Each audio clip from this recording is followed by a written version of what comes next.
जिले की 126 सोसाइटियों में लगे ताले, शासकीय कर्मचारी का दर्जा देने की कर रहे मांग। प्रदेश सहित जिले में सभी सोसाइटियों में सहकारी समिति कर्मचारियों ने ताले जड़ दिए हैं। 16 अगस्त से जिले की 126 सहकारी समितियों को बंद कर कर्मचारी अनिश्चितकालीन कलमबंद हड़ताल पर चले गए हैं, जिससे सोसाइटियों के माध्यम से हितग्राहियों को मिलने वाले पीडीएस, किसानों को ऋण वितरण और शासन का समितियों को कंप्यूटराइज करने का पूरा काम ठप पड़ गया है। गौरतलब है कि विगत दिनों जिले में 11 जनवरी को मध्य प्रदेश सहकारी समिति कर्मचारी महासंघ ने एक दिवसीय सामूहिक हड़ताल कर प्रशासन के माध्यम से शासन को चेताया था कि यदि 15 अगस्त तक सरकार सहकारी सोसाइटी कर्मचारियों को शासकीय कर्मचारी की तरह दर्जा और सुख सुविधा उपलब्ध करवाने को लेकर कोई निर्णय नहीं लेती है तो 16 अगस्त से समितियों को बंद कर कर्मचारी अनिश्चितकालीन कलमबंद हड़ताल पर चले जाएंगे। निर्धारित कार्यक्रम के तहत 16 अगस्त से सहकारी समिति में कार्यरत सहायक प्रबंधक से लेकर चौकीदार चपरासी तक सभी अनिश्चितकालीन हड़ताल पर चले गए हैं।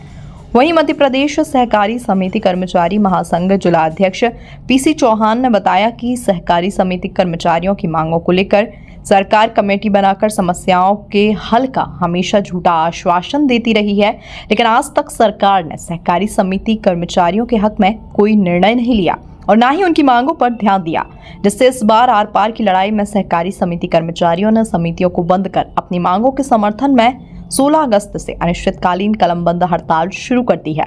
सहकारी समिति कर्मचारी शासकीय कर्मचारी का दर्जा देकर सुख सुविधा देने, शासन के आदेश अनुसार सहायक प्रबंधक को प्रबंधक के पद पर प्रमोट करने और भर्ती किए जाने की मांग कर रहे हैं।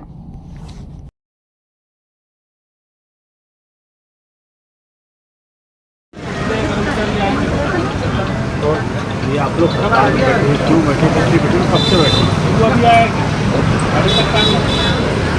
सर, मैं पीसी चौहान, जिला अध्यक्ष सहकारी समिति कर्मचारी महासंघ, जिला इकाई बालाघाट।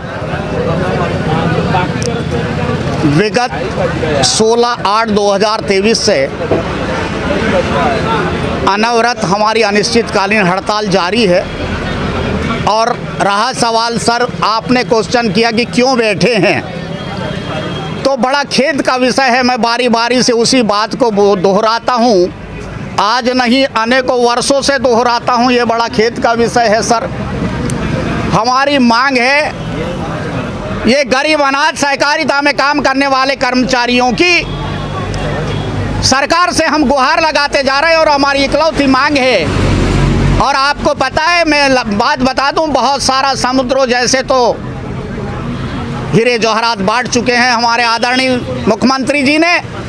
सहकारिता कर्मचारी की एक छोटी सी मांग है, हमें शासकीय कर्मचारी ना बना, शासकीय कर्मचारी की भांति सारी सुख सुविधाएं उपलब्ध करा दें, इतना ही काफ़ी है। और एक मांग है श्रीमान जी, बड़े अरसों से लंबी लड़ाई लड़ने के पश्चात हमें सहायक प्रबंधक से प्रबंधक बनने का बैंक के अंदर जाने के लिए हमें आदेश हुए थे, जिनको विगत 3-4 साल हो चुके हैं। अभी तक उन आदेशों की धज्जी उड़ाया जा रहा है। मैनेजमेंट में किसी भी प्रकार के संज्ञान में नहीं लिया जा रहा है और किंतु परंतु लगाते हुए अभी भी पोस्टिंग जहां की वहां बैठी है। हमारे साथी कई लोग ऐसी लालसा में कि मैं प्रबंधक बन जाऊं, परंतु वो कई रिटायरमेंट हो गए और जो अभी हैं लाइन पे, वो भी लगता है इनकी ऐसी दशा रही तो ऑरेंज हो जाएंगे। तो साथियों, और एक बात है, हमारी विक्रेता साथी हमारी कोरोना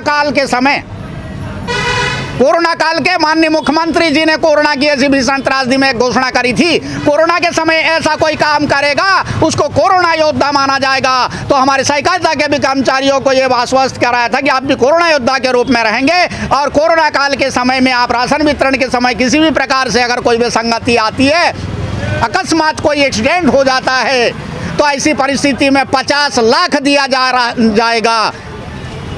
ऊपर वाले ने ये वाली बात को, कुछ साथी हमारे ऊपर चला गए, सरकार ने 50 लाख तो 50 लाख 50 रुपए नहीं दिए। मेरे साथियों, आज मैं आपको मीडिया के भाई आप लोगों को ये बात बताना चाहता हूँ, हमारे सहकारिता कर्मचारी की ये गत है आज वो नौकरी कर रहा है, कुछ पैसे मिल रहे हैं जिससे उसके बाल बच्चे चल रहे हैं। परंतु जैसी उसके साथ कोई आपदा आती है और आपदा का शिकार होता है, अगर वो मृत्यु हो जाती है उसकी, तो उसके सारे दस्तावेज चेक किए जाते हैं, ना कि उसके कफन के कपड़े का इंतजाम किया जाता और उसके परिवार को रोड पे बिलखता छोड़ दिया जाता है। ऐसी जगह हम नौकरी कर रहे हैं श्रीमान जी, तो बड़ा खेद का विषय है। विगत कई अरसों से हम लोग बैठे हैं, आशा लगाए बैठे हैं कि आदरणीय शिवराज सिंह चौहान जी आपने दुनिया को सारे पैकेज दे चुके हैं, एक तो छोटा सा चंद टुकड़ों का पैकेज हमारे सहकारिता परिवार को दे देगा। और ये बात भी हम चैलेंज के साथ में कहते हैं, अरे लोग तो दीवारों में पत्थरों पे अपना हेड चिपका करके अपना एडवर्टाइजमेंट देते हैं, अरे हम तो दिल की आवाज़ कहते हैं। एक बार अगर कर्मचारी की बात और हमारी कर्मचारी सहकारिता परिवार की मांग को अगर सुन लिया तो आपका नाम स्वर्णिम अक्षरों में उनके सारे दिलों में छप जाएगा। ये वेदना का विषय है। हड़ताल कब तक है? ये अनिश्चितकालीन हड़ताल है श्रीमान जी, और एक रुख है हमारा। इतनी मिन्नत के बाद हम निवेदन करना चाहते हैं, परंतु हमारा ये कर्मचारी अब आक्रोशित हो चुका है। अगर सरकार हमारी नहीं मानती है, हमारी कोई कारण हमारे मांगों का निराकरण त्वरित नहीं करती है, अनिश्चितकालीन आंदोलन है। कब रुकेगा? जब मांग पूरी होगी, और नहीं अगर किसी प्रकार का संज्ञान लिया गया तो आने वाला समय ये सहकारिता परिवार बताएगा। और एक बात बता देता हूँ पत्रकार महोदय, ये बात मेरी वहाँ तक पहुँचना चाहिए।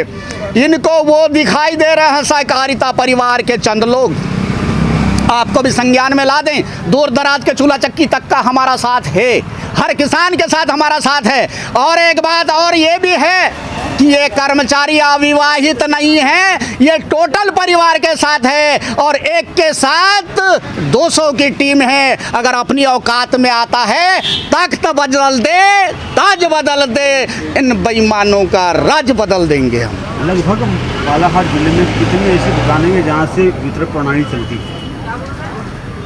श्रीमान जी 630 दुकान है बालाघाट जिले में, और बालाघाट जिले की 630 टोटल बंद है।